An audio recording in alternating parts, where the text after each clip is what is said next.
भीमराव अंबेडकर जी के चरणों में नमन करता हूं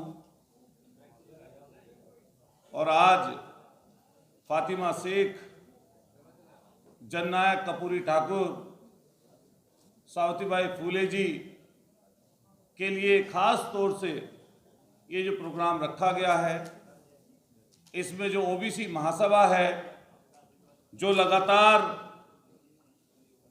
पिछड़ों को, शोषितों को, वंचितों को इकट्ठा करने का काम मध्य प्रदेश से लेकर पूरे देश में कर रहा है, मैं ऐसे संगठन को मुबारकबाद देना चाहता हूं, बधाई देना चाहता हूं कि आज दिल्ली में बेशक संख्या कम हो, लेकिन शानदार ये प्रोग्राम आपने रखा।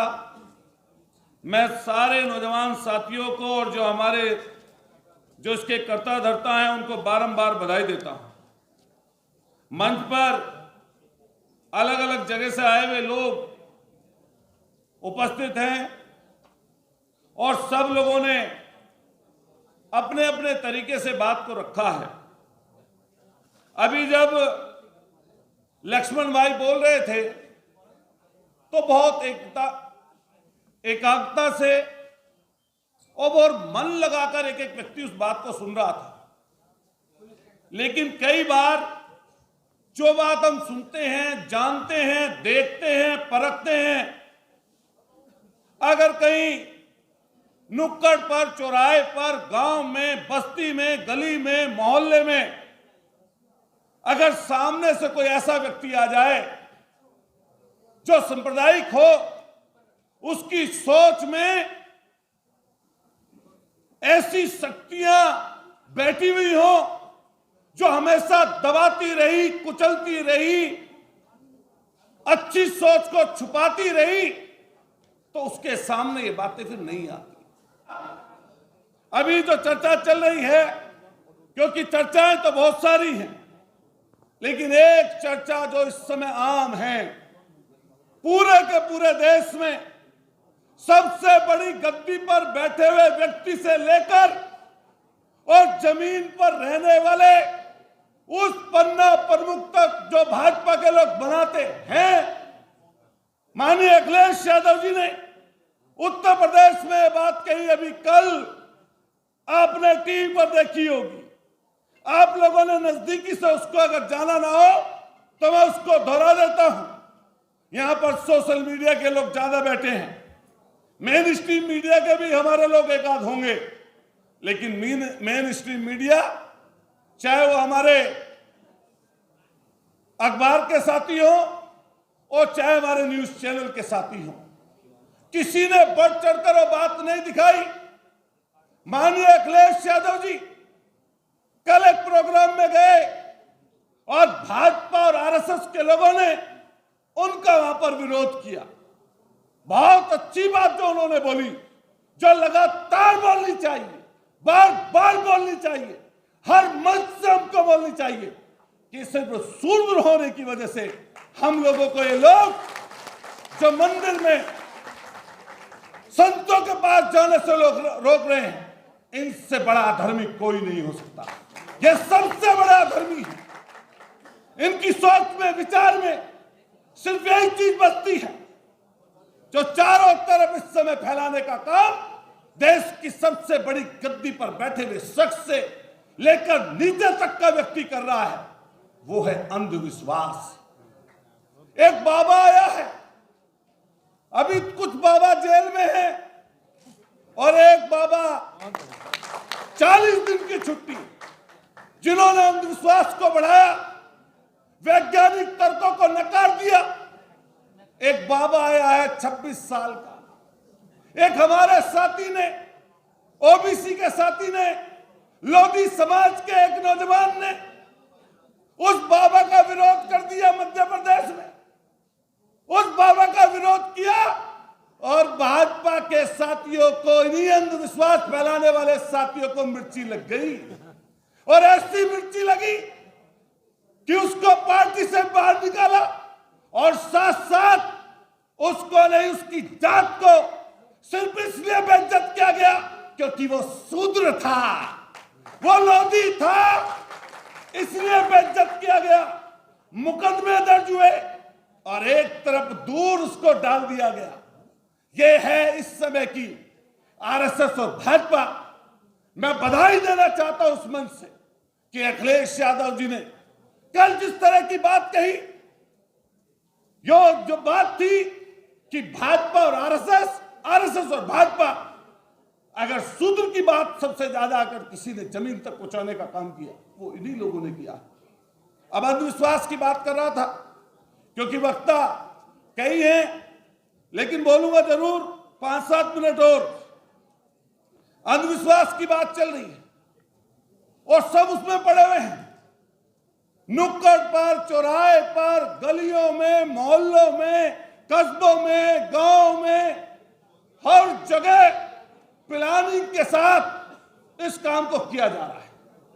अभी मुझे पता चला कि हमारे वो चमत्कारिक बाबा जो चेहरा देखकर नाम पढ़ लेते हैं, वो तो हमारी एक बहन ऐसी आ गई, उसने पूरी पोल खोल कर रख दी, उसकी पूरी पोल खोल दी और बता दिया कि यह कोई चमत्कार नहीं है। हमारी उस बहन ने अच्छे कपड़े पहनकर टीवी पर आकर उन्हीं एंकरों के सामने जो आरएसएस और भाजपा की ढपली लेकर ढोल पीटते रहते हैं, उसी के सामने उस ऐसी मेन स्ट्रीम मीडिया को जनता के सामने, जो शब्द मुझे बोलना नहीं चाहिए, नंगा करने का काम किया कि आपकी जो बातें हैं, आपकी जो सोच है, जिसको रोज परसते हो लोगों के सामने, उसको अलग करने का काम किया। लेकिन आपने एक चीज नहीं जानी होगी कि उस बागेश्वर बाबा को अगर कोई सपोर्ट कर रहा है हिंदुस्तान में, तो देश की सबसे बड़ी गद्दी पर बैठे हुए व्यक्ति से लेकर भाजपा आरएसएस का एक एक व्यक्ति सपोर्ट कर रहा है। पूरा का पूरा नेशनल मेन स्ट्रीम मीडिया उसकी मदद कर रहा है। और तो और छोड़ो, आपको पता ना चला हो शायद, सुरक्षा सीआरपीएफ की पा गया बाबा सीआरपीएफ की सुरक्षा पा गया। और जितना प्रचार उसका शायद 50 सालों में ना होता, इसी मेन स्ट्रीम मीडिया ने उसके प्रचार को बढ़ावा देने का काम कर दिया। मैंने अभी एक वीडियो देखी, मैं गाड़ी में बैठा था मंत्री जी, वो वीडियो क्या थी, बाबा अंदर से निकलता है, एक महिला हमारी बहन घुटनों के बल बैठी हुई होती है और उसके पैर की तरफ बढ़ती है, और पैर की तरफ मलिया बढ़ती है। उसके जो तथाकथित गुंडे उनके साथ थे, उन्होंने उसको धक्का दिया, महिला गिरती है, फिर उसकी तरफ बढ़ती है। यह अंधविश्वास किसने पैदा किया? यह अंधविश्वास आया कहां से?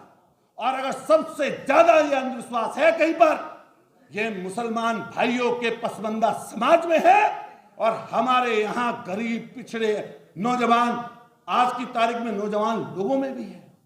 और कौन करने वाला है? यह पूरी सरकार एक एजेंडे के तहत इस अंधविश्वास को फैलाती है। और दूसरी तरफ, एक तरफ वैज्ञानिक पत्नी की बात करते हैं और दूसरी तरफ नींबू और वो मिर्ची जहाज पर टांगते हैं। नींबू और मिर्ची जहाज पर टांग कर चलते हैं।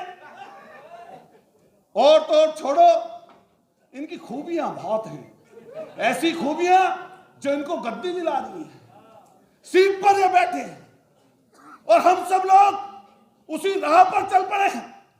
अभी जिक्र किया आपने बिहार का, हमारे उन साथी का, अभी स्वामी प्रसाद मौर्य जी की बात चल रही थी।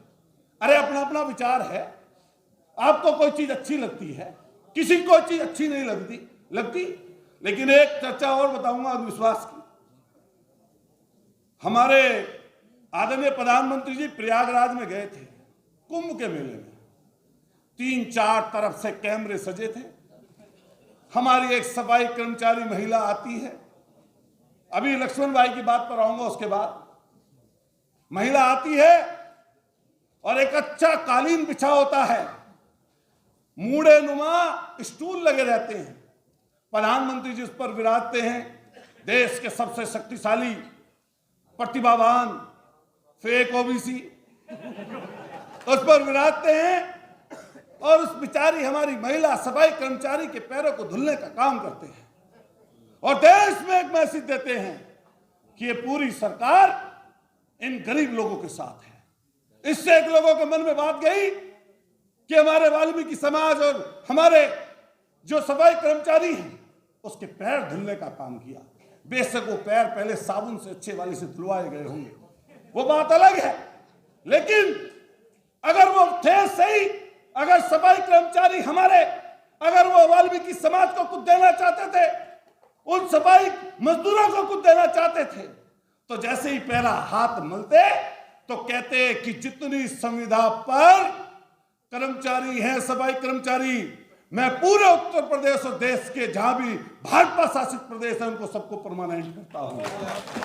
तो पैर धोने का कुछ फायदा होता? अरे छोड़ो, परमानेंट ना करते, कम से कम यही कह देते, कम से कम ये कह देते कि जिस आउटसोर्सिंग पर उन सफाई के कर्मचारियों को ठेके पर रखकर हम लोग उनकी सैलरी काट कर उनको पैसे देते हैं, वो पैसे सरकार सीधे उनके खाते में पहुंचाएगी, तो कम से कम 2-4 हजार रुपए का फायदा उनका हो जाता। अरे और छोड़ो, अगर और कुछ अच्छा करना था तो लास्ट में पैर धोते और धोते धोते कम से कम यही कह देते कि 500 रुपए बढ़ा देंगे। वो भी नहीं कहा, वो भी नहीं कहा, क्योंकि ये लोग दिखावे की पूरी पॉलिटिक्स करते हैं। पूरी पॉलिटिक्स इनकी दिखावे की है। महिलाओं की बात आती है, जब हमारी बहनें, हमारी अध्यक्षा यहां से चली गई, उन्होंने कुछ बात अच्छी रखी और मुझे बोलने का उसमें मौका था कि मैं और मेरी पत्नी दोनों सामाजिक सेवा में, मैं आज यहां पर खड़ा हूं तो हमारी पत्नी हमारे क्षेत्र में गई होंगी, हमारी पत्नी हमारे क्षेत्र में गई होंगी और हम उनका पुरजोर समर्थन करते हैं। लेकिन एक बात है, वो बात हम सबको समझनी पड़ेगी कि जब हम महिलाओं की बात करते हैं तो वोटिंग राइट से लेकर अगर किसी ने अधिकार दिया, जब सावित्रीबाई फुले जी हमारे और तमाम लोगों की चर्चा करते रहते हैं, लेकिन ये वोटिंग राइट से लेकर बराबरी का अगर अधिकार किसी ने दिया, बाबा साहब भीमराव अंबेडकर जी ने दिया। अभी ओबीसी की चर्चा जब लगातार चलती रहती है, हम बोलते रहते हैं, लेकिन मैं गुर्जर समाज से हूं, ओबीसी समाज देश की आजादी से लेकर 1857 की मेरठ की क्रांति से लेकर ऐसी कोई जगह नहीं, ऐसा कोई पुराना पेड़ नहीं जहां पर हमारे लोग उन्होंने कुर्बानियां न दी, लेकिन अंग्रेजों ने छिन भिन कर दिया। बाद में सरकार इस तरह की रही, उन्होंने छिन भिन किया। मैंने जगह जगह जाकर यह बात कही कि किसी के पास पैसा हो सकता है, किसी के पास पैसा नहीं हो सकता। अभी हमारे दिल्ली में आप जाइए, हमारे समाज के लोग, मैं उनसे भिन्नता कई बार इस चीज की रखता हूं कि आपकी समस्याएं अलग है, मेरठ में रहने वाले हमारे समाज की समस्या अलग है। यहां पर आपके यहाँ पशु नहीं है, खेती नहीं है, तो आप दिन में 12 बजे उठोगे तो कोई दिक्कत नहीं है, लेकिन जिसके यहाँ पशु बंधा हुआ है, जिसके यहाँ खेती होती है, जिसको मजदूरी पर जाना है, जिसको ड्यूटी पर जाना है, जिसको नौकरी पर जाना है, उसको सुबह उठना पड़ेगा। तो इसलिए भिन्नता है, अलग अलग चीजें चलती हैं। क्योंकि यहां पर सोशल मीडिया के लोग बैठे हैं, स्वयं प्रसाद मौर्य जी की बात का जिक्र कर रहे हैं। माननीय अखिलेश यादव जी ने बिल्कुल सही बात कही कि बिहार में जिस तरीके से जनगणना हो रही है, अरे भला हो माननीय सुप्रीम कोर्ट का कि उस मनु स्मृति को मानने वाले लोग जिन्होंने जाकर सुप्रीम कोर्ट में पहल दायर कर दी, सुप्रीम कोर्ट ने ये अच्छा डिसीजन कर दिया कि वापिस जाइए, ये सरकार का अधिकार है, वो जातीय जनगणना अगर नहीं कराएगी तो आरक्षण को सही तरीके से लागू कैसे करेगी। ये तो बात अच्छी कह दी। ये बेशक बात इसलिए बोली कि इनकी ऊपर ऊपर लड़ाई चल रही है, बहुत रोज लड़ाई टीवी पर अखबार में। रिज्जू कुछ कह रहे हैं, प्रधानमंत्री जी कुछ कह रहे हैं। प्रधानमंत्री जी कह रहे हैं कि सुप्रीम कोर्ट के मुख्य न्यायाधीश ने बड़ा अच्छा काम किया, रिज्जू रोज गाली दे रहे हैं। ये गाली इसलिए दे रहे हैं कि प्रेशर बनाती है, डराते हैं, लालच देते हैं, और इसीलिए ये पूरी की पूरी अभी लक्ष्मण भाई पर मुकदमा लगा, एक ये भाषण दिया एक जगह अयोध्या में और मुकदमा लग गया। अरे कोई बात नहीं, कह देने दो, 2-4 दिन जेल भी काट लेना, हम लोग काटे हुए हैं, कोई फर्क नहीं पड़ता। एक आध बार गए नहीं गए, जब जाओगे तो फिर बुरी नहीं लगेगी। तो इन्होंने क्या बोला वहां पर, आप सब लोगों ने सोशल मीडिया पर इनको सुनते रहते हैं। मैंने बताया ना कि मेरे और इनके बोलने में कई बार अंतर हो सकता है। देखिए, वोट लेने वाला जो व्यक्ति होता है, जिसको वोट की जरूरत होती है, सरकार बनती है, उसमें कई बार भिन्नता आ जाती है, सामाजिक संगठन में उसमें। और मुकदमा जो लगा, मैं तो कहूं कि कम से कम 2 दर्जन मुकदमे जब तक ना लगे, जब तक क्या फायदा। तो बोलते जाओ। अरे आपकी बात लाखों लोग सुन रहे, आपने बहुत अच्छी बात की, मैं तो बधाई देता हूं और चाहूंगा इस सभागार में जोरदार ताली बजाइए ऐसे नौजवान साथियों के लिए। बधाई के बात है, मिलकर हम लोग काम करना पड़ेगा। अभी 1-2 चीज बोलकर पीछे से, अरे अब तो जब थोड़ी देर तो इतने जमे हुए लोग हैं, जाने वाले नहीं हैं आप। क्या ये बंद हो जाएगा गेट 5 बजे? अच्छा लाइव, कोई बात नहीं। हाँ, अभी संतों महात्माओं की ऐसी बोली हो सकती है क्या? मान लिया मेरे से किसी को नाचता बाकी है, तो आप करोड़ रुपए का इनाम बोल दे रहे हो किसी के सिर पर, आप किसी के जबान को काटने की बात कर रहे हो। और जिनके पीछे पहले झाड़ू बांध दी जाती थी, जिनके गले में मटका लटका दिया जाता था, जिनको पीने का पानी या अपने से दूर बैठाया जाता था, जिनको सैकड़ों सालों तक आपने दबाया, कुचला, बर्बरता से उनकी बेटियों को, उनकी महिलाओं को कुचलने का काम किया। अरे और इससे आगे की बात बोलूंगा तो शर्मसार हो जाएंगे हम सब लोग। किस तरीके से हमारी महिलाओं को, हमारी बहनों को पूर्व में किस तरीके से वेशभूषा में रहने के लिए विवश किया जाता था, आज के उसके ऊपर क्यों नहीं बात करता? एक बात उन्होंने बोल दी तो उसके ऊपर चर्चाएं गर्म है। मैंने कई जगह कई मौकों पर कहा, एक पत्रकार साथी मेरे से कल इंटरव्यू लेने आए, मैंने कहा पार्टी का प्रवक्ता नहीं हूं। उन्होंने कहा 1-2 विषयों पर बात कर दीजिए, लोकल की बात रखी और बाद में फिर इसी बात पर आगे स्वयं प्रसाद मौर्य जी। मैंने कहा मैं एक पॉलिटिकल आदमी हूं, मैं किसी की भावनाओं का आहत करने वाला नहीं हूं। मैं मुस्लिम में जाता हूं, मैं हिंदू में जाता हूं, मैं सिख में जाता हूं, मैं ईसाइयों में जाता हूं, मैं जैनियों में भी जाता हूं, मैं बौद्धिस्ट में भी जाता हूं।